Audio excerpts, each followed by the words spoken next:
출애굽기 1장 8절부터 14절까지입니다.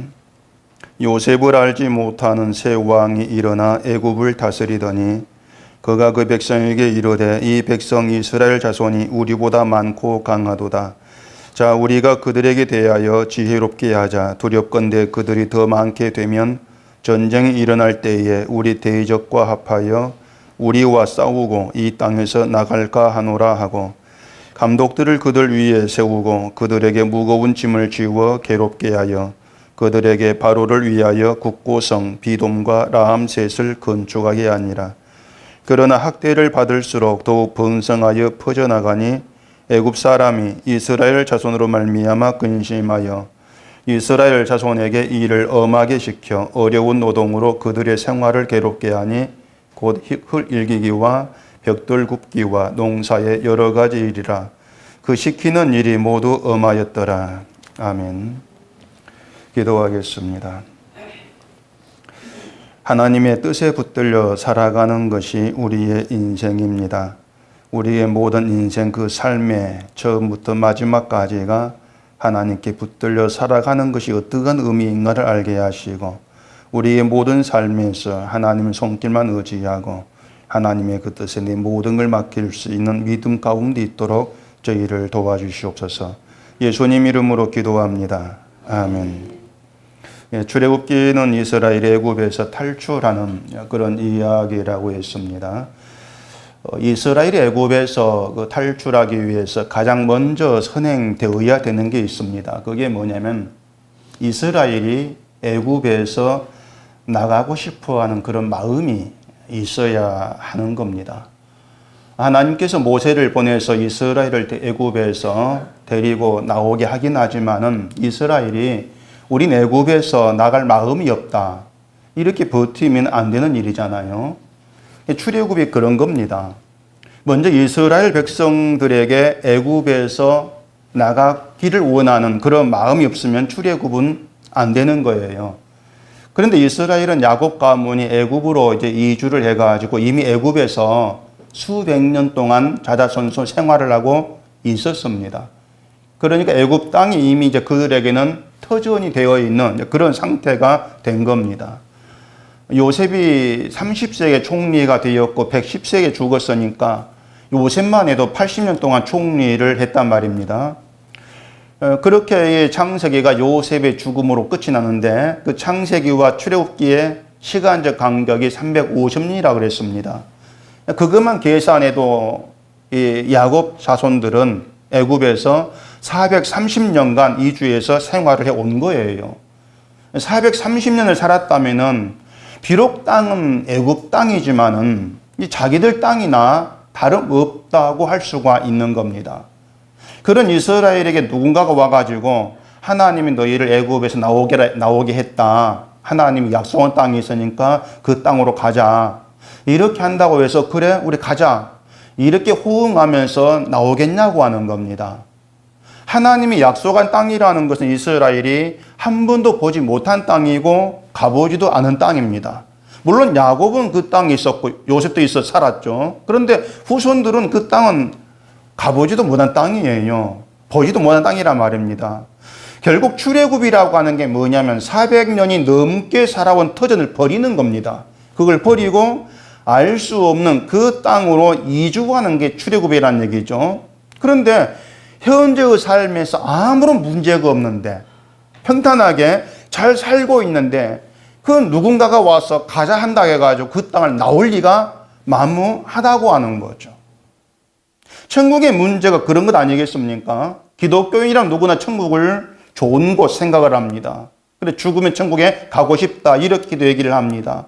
근데 지금 하나님이 천사를 보내가지고 이 땅을 떠나서 천국에 가자 이렇게 하신다면은 예 가겠습니다. 당장 모든 거 탈탈 털어버리고 떠날 사람이 몇이나 되겠냐고 하는 거죠. 그러니까 우리가 그런 반응을 보이려면 무엇보다 평소에 이 세상에 대해서 아무런 소망이 없어야 돼요. 그래야 천국 가져가면은 거침없이 따라 나서겠죠. 정말 세상을 떠나고 싶은 열망이 우리 가운데 평소에 있어야 되고 이 세상은 내가 마음 둘 곳이 못 돼. 내가 살 곳이 못 돼. 희망도 없고 소망도 없는 것이야. 이걸 알아야 되죠. 그걸 생각을 해야 한다는 겁니다. 근데 우리 마음에서부터 세상을 떠나고 싶은 생각이 없고 또 이 세상 참 싫다 이러한 생각도 없는데 만약 천사가 와가지고 지금 천국 가자 한다고 해서 마치 기다렸다는 것처럼 이제 갑시다 기쁘게 그렇게 나설 수가 없다고 하는 거죠. 만약 하나님께서 천국이 어떤 것인가를 미리 보여주시고 또 체험을 하게 했다면은 야, 그 천국이 지금 내가 당장 이 땅을 떠나 가고 싶을 정도로 좋은 곳이야. 그렇게 내가 봤을 때 마음을 사로잡았을 때 갑시다. 이렇게는 할 수가 있을 겁니다. 그 신약 성경에 베드로가 베나탄에 그런 체험이 있지 않습니까? 예수님 모습이 희한하게 변화되고 또 모세와 엘리야를 봤단 말이에요. 그게 천국의 실제 모습은 이제 아니지만은 베드로는 그게 너무 좋았던 겁니다. 그래서 그 산에서 다시는 땅 밑으로 세상으로 가고 싶은 생각이 없었어요. 그래서 여기에서 초막 셋을 짓고 삽시다 이렇게 얘기를 한 겁니다. 뭔가 봤으니까 그게 좋구나 이런 느낌이 나오지 않습니까? 천국을 경험한 사람은 사도 바울이잖아요. 환상 중에 낙원으로 이끌려가서 정말 말로 표현할 수 없는 그런 말을 들었는데 그걸 바울은 사람이 가히 이르지 못할 말 이렇게 표현을 합니다. 우리가 그렇게 낙원, 천국을 경험하게 된다면 혹시라도 지금 당장 세상을 떠나고 싶은 마음이 들 수는 있을 거라는 얘기죠. 경험을 한다면은. 근데 누구도 바울 같은 그런 경험을 하고 천국 가는 건 아니라는 얘기입니다.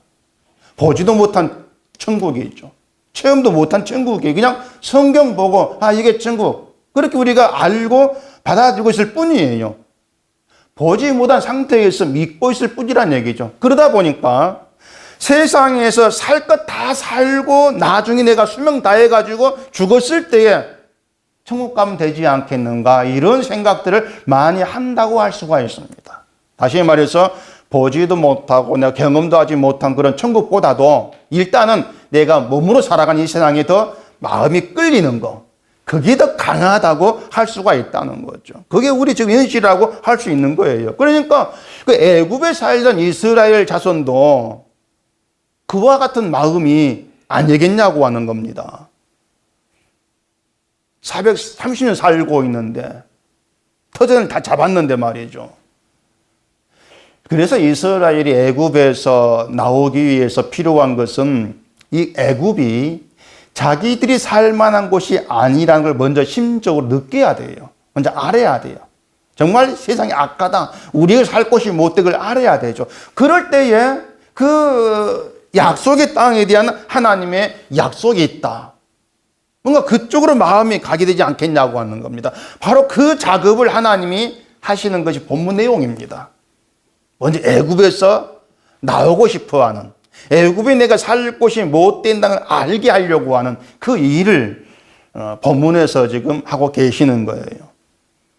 본문 앞에서 살펴본 것처럼 하나님 이스라엘 생육하고 번성하게 해서 매우 강한 민족으로 온 땅에 가득하게 합니다. 쉽게 말해서 세상 시각에 보면은 하나님께 복받은 거 이스라엘이 번성하고 강한 민족으로 가득해졌으니까 복받은 것 아니겠습니까? 또 아브라함에게 자손이 하늘의 별처럼 많게 하겠다 약속이 이루어져 가는 것처럼 보일 수도 있다는 얘기입니다. 근데 그 벌어진 상황은 전혀 그렇지 않지 않습니까? 이스라엘의 번영이 애굽을 자극을 해버립니다. 애굽으로 하여금 이스라엘에 대해서 두려운 마음을 갖는 원인이 되게 합니다. 그 8절 말씀처럼 당시 애굽은 요셉을 알지 못한 새 왕이 다스리고 있었다 이렇게 얘기해요. 7년 기근으로 인해서 애굽 운명이 위태로울 수가 있었는데 요셉이라는 히브리 사람에 의해서 애굽이 무사하고 또 경제적으로 크게 부유해졌다고 하는 거. 그것을 350년 후의 왕이 마음에 담아둘 리가 만무하잖아요. 그건 이미 잊고 있다 할 수가 있는 겁니다. 그런데 요셉을 알지 못했다고 하는 것은 아예 요셉이란 사람 그 인물에 대해서 알지를 못했다 이 뜻이라기보다도 요셉으로 인해서 애굽이 위기에 벗어난 그 고마움이란 마음이 아예 없는 상태. 그걸 의미하는 것으로 이해할 수가 있어요. 지금 애굽 땅에 이스라엘 자손이 수백 년간 거주하고 있는데 그 네막을 왕이 모를 리가 없지 않습니까? 왜 우리 땅 이스라엘 거주하는가? 그 네막은 알겠죠. 그렇다면 요셉도 알고 있을 수 있는 거예요. 그렇게 보면 왕이 요셉에 대한 이야기, 옛날 요셉이 이렇게 해서 그 이야기는 알고 있다 할지라도 말한 대로 350년 지난 시점에서 아직도 요셉의 고마움이 있겠냐고 하는 거죠. 지금 바로 왕은 요셉 때문에 우리가 산다. 거기 산 거 없는 거예요. 네 자기 힘으로 사는 거죠. 자기가 애굽을 통치하고 자기로 애굽 번성하고 그래서 살고 있는 거죠. 요셉 덕분이 아니라는 얘기입니다. 그런 의미에서 요셉을 알지를 못했다. 쉽게 말해서 요셉의 하나님의 은혜를 모른 거예요. 그게 지금 애굽의 왕이란 얘기입니다. 애굽 왕에게는 뭐 하나님의 은혜고 요셉이고 아무 의미도 없고 상관도 없다는 거죠. 또 예전에는 요셉을 알지 못한 왕이 애굽을 다스렸다 할지라도 애굽을 이을 만한 민족으로 이스라엘이 번성하지 않았을 때입니다. 그러니까 이스라엘의 어떤 그 두려운 마음을 가질 필요도 없는 거죠. 그냥 놔두고 종처럼 부려먹어도 좋았을 거예요. 근데 세력이 커지면서 번성하면서 문제가 달라진 거예요. 10절에서 애굽 왕이 말한 것처럼 지금보다 더 많아지면은 애굽의 대적과 이스라엘 연합해 가지고 애굽을 치고 애굽 땅에서 나갈 수가 있다. 그렇게 생각을 한 겁니다. 이걸 보면 지금 애굽 왕은 이스라엘 자손이 애굽에서 나가는 걸 염려하고 있다고 할 수 있습니다. 애굽에 나가는 걸 염려하죠. 그 뒤에 출애굽기 5장에 보면은 애굽 왕이 이스라엘 백성을 그 노역을 동원해서 부려먹고 있는 내용이 나옵니다. 그렇게 보면 이스라엘이 애굽에 나간다는 건 커다란 인력 손실이죠.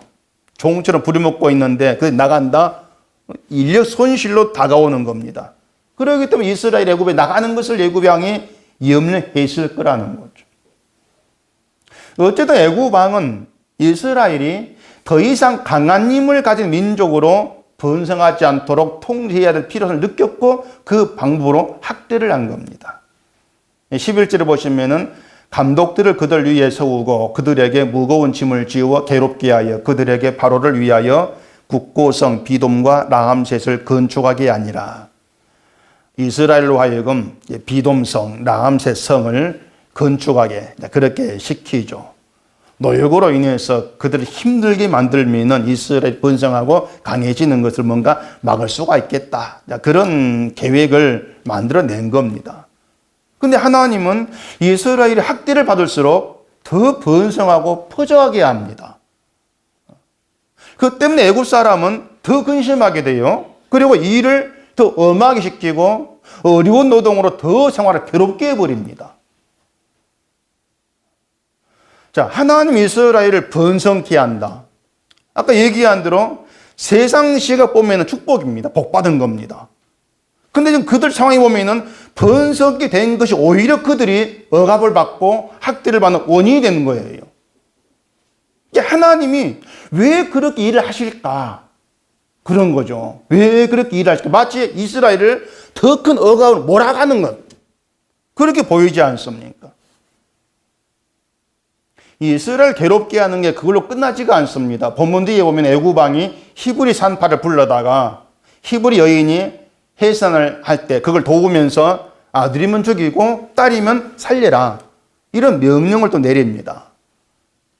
남자가 없는 게 힘이 약화되는 것이니까 그런 방법으로라도 이스라엘 번성을 막고자 한 겁니다. 결국 하나님은 이스라엘을 번성케 하신 그 일이 이스라엘을 오히려 고난으로 밀어 넣는 일이 되었다. 그렇게 이제 얘기가 되는 거예요. 복이라고 할 수 있는 번성이 화로 되돌아왔다는 것이죠. 하나님이 이스라엘을 번성케 하셨을 때 애굽의 그런 반응을 다 아시지 않았겠습니까? 근데 왜 학대 속에서 뭔가 억압받는 걸 하나님이 좀 조치를 취해서 억압받지 않도록 그렇게 하고 번성케 할 수도 있는데 왜 그건 그냥 두시고 그냥 무조건 번성케 하시냐 그 말입니다. 억압을 더 받도록 만드신, 왜 그렇게 일을 하셨겠냐고 하는 거죠. 바로 그 이유가 아까 얘기한 것처럼 이스라엘로 하여금 자기들이 몸담고 있는 애굽이란 나라가 절대 살만한 곳이 아니라는 것을 알게 하기 위함이에요. 이 애굽이, 우리가 수백 년 살아온 애굽이 우리가 살만한 땅이 아니구나, 그 생각으로 그들을 끌어가시는 겁니다. 자, 보세요. 애굽 왕이 무거운 짐을 지우고 억압하고 학대하기 전까지 이스라엘의 애굽은 살만한 곳이었을 겁니다.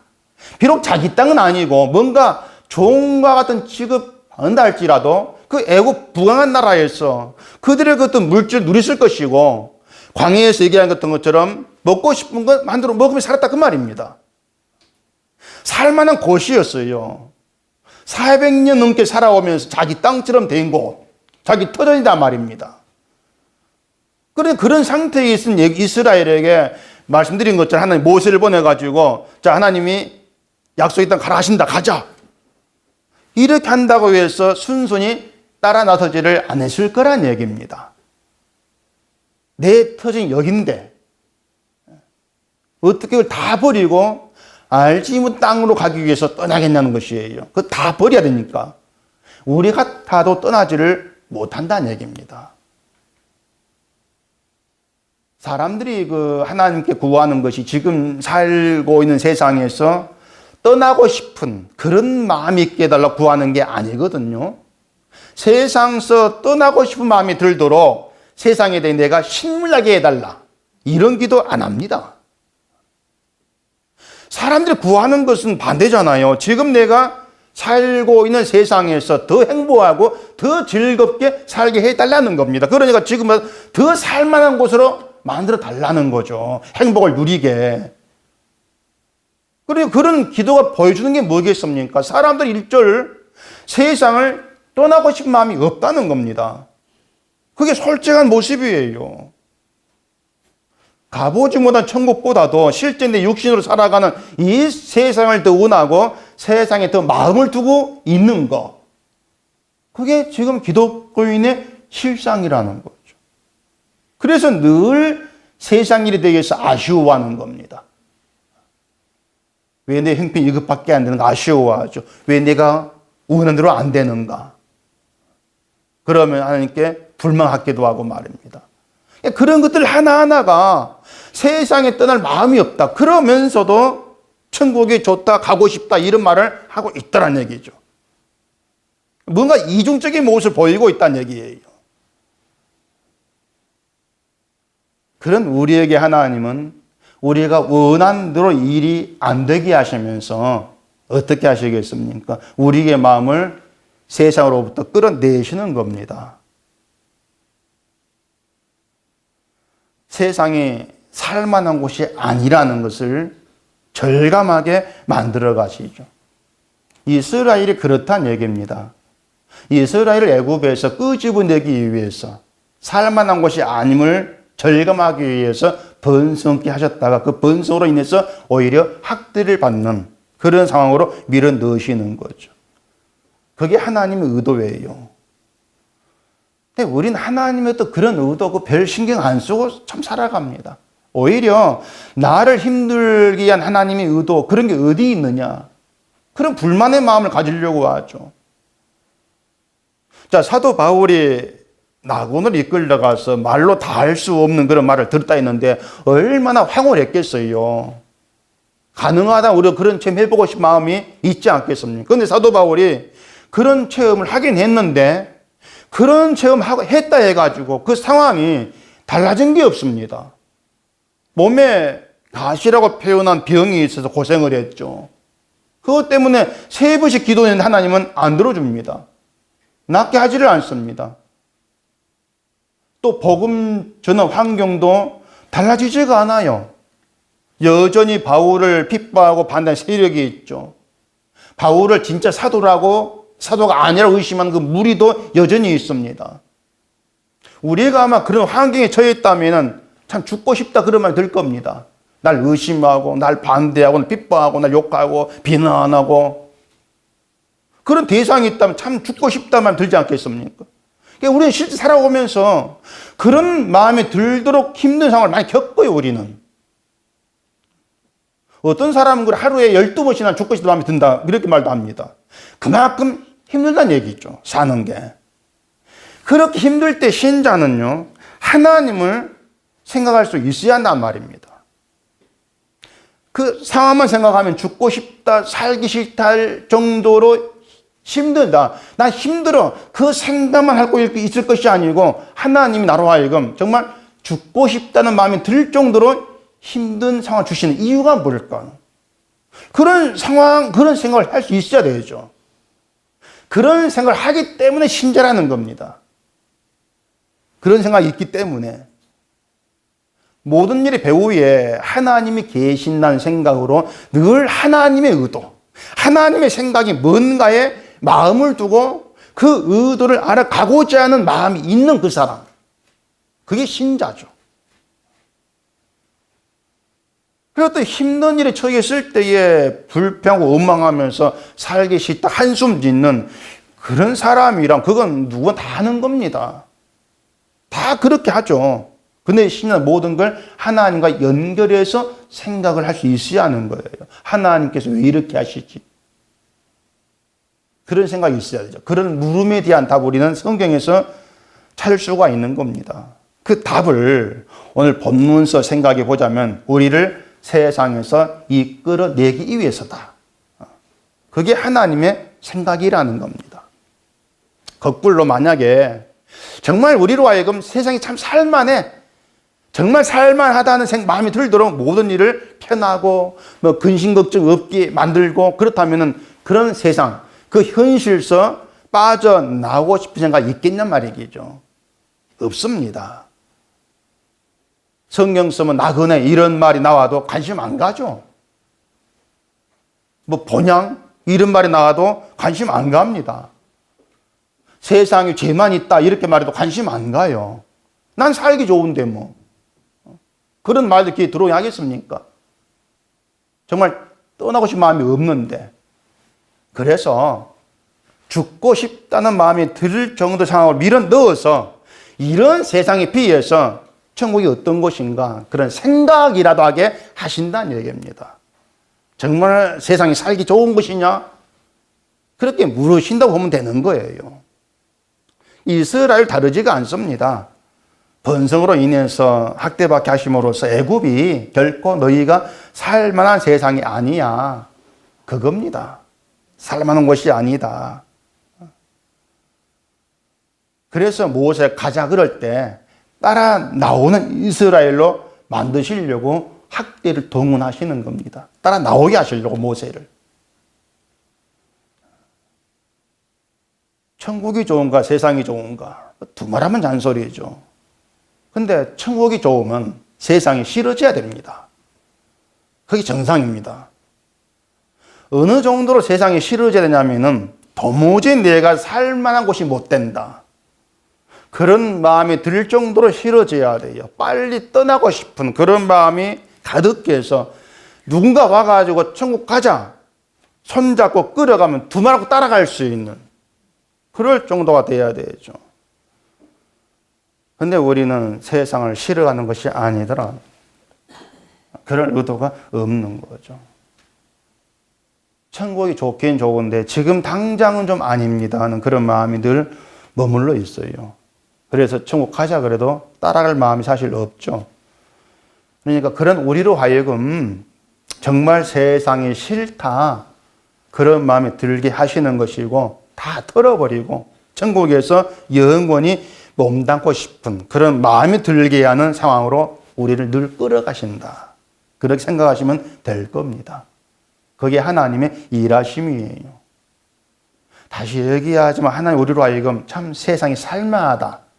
그런 생각 들도록 일하지를 않습니다. 한번 세상에 좋은이라는 사람 보면 그래도 세상이 살만해. 이런 말들 많이 하지만은 그렇게 마음 먹다가도 세상이 이런가 또 돌아서는 것이 인간의 마음이에요. 요즘 이게 나라냐 이런 말 많이 하지 않습니까? 우리는요, 그래, 이게 세상이다. 그래 생각을 해야 합니다. 그러니까 지금의 사태들이 새삼스러운 게 아니에요.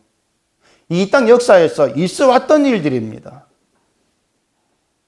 그래서 시인자는 눈앞 현실 보면서 우리가 희망하고 우리가 소망할 것은 죄가 없는 하나님 나라밖에 없다. 그 하나님 나라에 대한 절실한 마음이 더해야 되죠. 결국에요, 우리가 천국 간다는 건 우리 의지가 아닙니다. 비록 천국에 예수를 믿음으로 간다 할지라도 그 믿음만이라도 우리 의지대로 되는 것이라면 우리 스스로 난 천국 가고 싶어, 예수 믿어야지, 이렇게 되던데 우린 그렇게 안 돼요. 제가 뭐라 하겠습니까? 천국 가고 싶다는 건 세상에 싫다, 그걸 하겠습니다. 세상도 좋고 천국 좋아, 이건 없다 그랬어요. 근데 세상이 싫다는 것이 우리 의지로 되냐고 하는 거죠. 안 됩니다. 요한일서 2장 한번 찾아보십시오. 요한일서 2장 15절 16절 보시면, 이 세상이나 세상에 있는 것들을 사랑하지 말라. 누구든지 세상을 사랑하면 아버지의 사랑이 그 안에 있지 아니하니 이는 세상에 있는 모든 것이 육신의 정욕과 안목의 정욕과 이생의 자랑이니 다 아버지께로부터 오는 것이 아니요 세상으로부터 오는 것이라.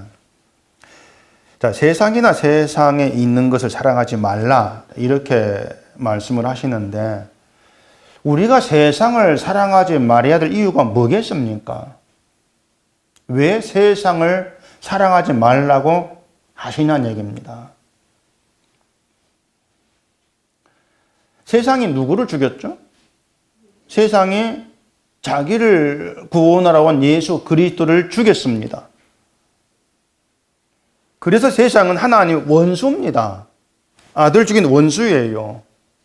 그러한 세상을 사랑한다는 것은 하나님을 믿는다고 하면서도 하나님의 아들을 죽인 원수를 사랑하는 게 돼요. 그래 사랑하지 말라 이렇게 말씀하는 거죠. 근데 우리가 세상을 사랑하지 않을 수가 없는 존재라 그 말입니다. 우리의 관심은 늘 이 세상으로만 향해 있습니다. 하나님의 원수인데, 그렇게 세상을 살아간 우리가 우리 스스로 자원해가지고 세상을 떠나겠습니다. 그렇게 예수를 찾지를 않습니다. 아까 그랬죠. 오히려 우리는 세상이 내가 살만한 곳을 만들기 위해서 예수를 찾는다고. 세상 예수를 죽였는데 그 예수께 가지고 이 세상에서 살만하게 해달라, 그렇게 우리가 구하고 있다는 얘기예요. 전혀 말이 안 되는 모습을 보이고 있단 말입니다. 그게 우리입니다. 그런 우리를 하나님께서 세상에서 떠나고 싶은 마음이 들도록 우리를 밀어붙인다는 얘기입니다. 그리고 세상을 살아간 우리가 내가 바로 하나님 원수였구나, 내가. 그걸 보게 하시고 그 모든 죄를 용서하신 하나님의 사랑의 나라가 진심으로 내가 영원히 거할 천국이다. 그게 하나님이 약속한 영광의 나라이다. 이걸 알아가게 하시는 거예요. 그렇게 우리 마음을 그 하나님 나라에 두게 하시려고, 우리로 하여금 세상에 나가고 싶다, 이런 마음을 갖게 하시려고 우리를 그 고난으로 밀어붙이는 겁니다. 늘 세상은 죄만 있는 곳이야. 이걸 정말 절감할 수밖에 없는 그런 상황으로 밀어넣는 것이죠. 늘 죄로 보게 하시는 거. 그 죄를 나로부터 보게 하시고 세상에 보게 하시고, 그러기 때문에 내가 소망 둘 것, 내가 살만한 곳은 이 땅이 아니다. 하나님의 나라다. 예수의 피가 있는 그 나라다. 그런 마음이 들게 만들어 가시는 거예요.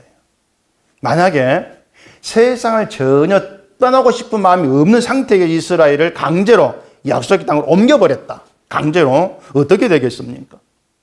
몸은 약속의 땅으로 들어가겠죠. 근데 마음은 늘 애굽으로 향하게 됩니다. 마음은 늘. 이스라엘이 광야에서 그런 말을 보였잖아요. 애굽에 대해서.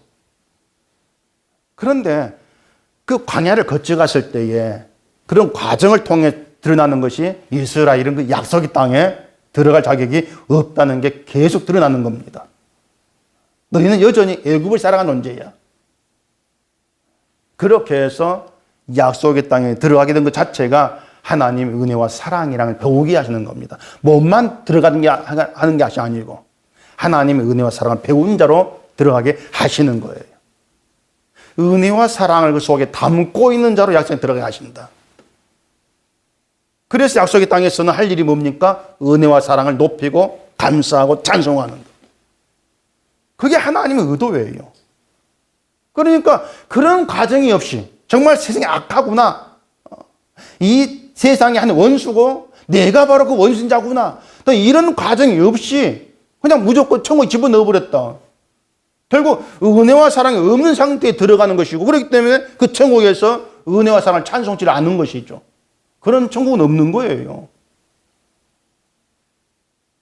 그렇기 때문에 은혜와 사랑을 배우도록 우리를 밀어붙인다는 그 하나님의 생각을 우리가 아셔야 합니다.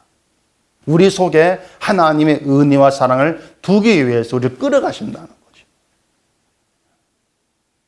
세상은 우리가 잠시 있다가 떠나야 될 곳이지 영원히 있을 곳은 절대 아닙니다. 그걸 생각하게 하시려고 고난이 있게 하시는 겁니다. 힘든 일도 있게 하시는 겁니다. 그렇게 해서 세상은 살만한 곳이 아니다. 늘 그 생각을 하게 하시는 거죠. 죄 아래에 있고 심판 아래에 있는 것이 세상이다.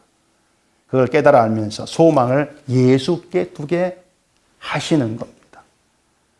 그래서 저와 여러분들은요, 우리 마음을 세상에 두지 않게 하기 위해 일하시는 하나님께 감사할 수 있어야 돼요. 아, 이게 하나님의 의도구나. 감사합니다. 세상 참 살만해. 이런 것이 아니고 빨리 떠나고 싶다. 세상은 죄만 있는 곳이다. 죄 없는 천국이 너무 그립다. 이런 마음이 들게 하기 위해서 일하시는 그 하나님이 우리의 하나님이다. 그 하나님이 내 인생에 들어와 나를 간섭하신다. 그 하나님을 찬송하고 감사하게 되는 것으로 이미 그 사람 마음은 천국에 있다. 이렇게 얘기할 수가 있을 겁니다. 우리는 죽는 순간까지 그렇게 배워가는 거예요. 늘 이 세상에 밀어두고 싶어하는 우리를 하나님은 늘 간섭하시면서 고난을 밀어붙이면서 무거운 짐을 지게 하시면서 절대 세상은 살만한 것이 아니다. 죄 없는 하나님은 그 나라가 너희 전부고 너희 생명이고 네가 영원히 그갈 축복의 땅이다.